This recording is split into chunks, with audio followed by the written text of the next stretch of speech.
Okay, so I'm going to show you how to change colors. You have your brown, come in with a new color, slip knot onto your hook,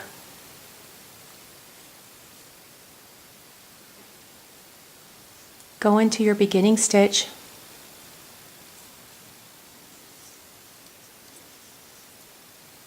and then grab that yarn,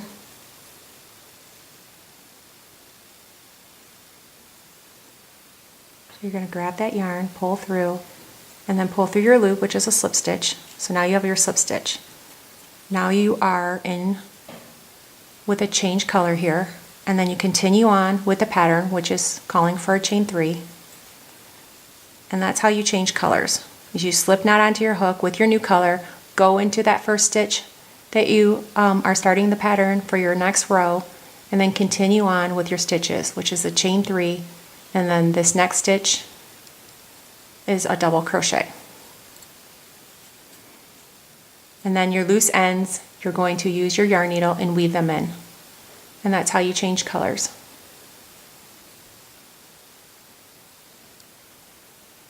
Now I'm going to show you how to take your yarn needle. I'm going to show you how to fasten off and weave in your ends. So when you're at the end, you're going to yarn over, cut your yarn, which I already did, pull through. This is called a fasten off. Then you take your yarn needle and you weave in all these ends. This is considered weaving in.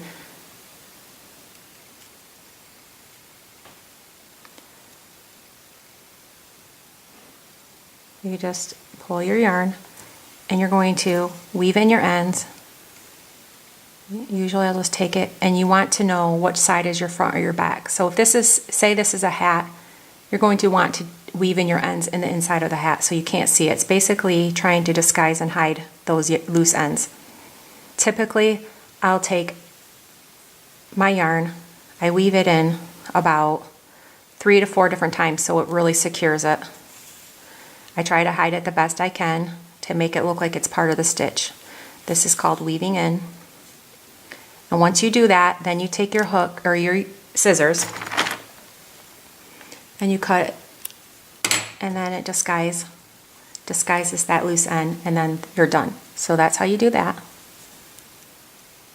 And then you're going to take the rest of these loose ends and just do the same exact thing. And that's how you weave in your ends and fasten off. Thank you for watching.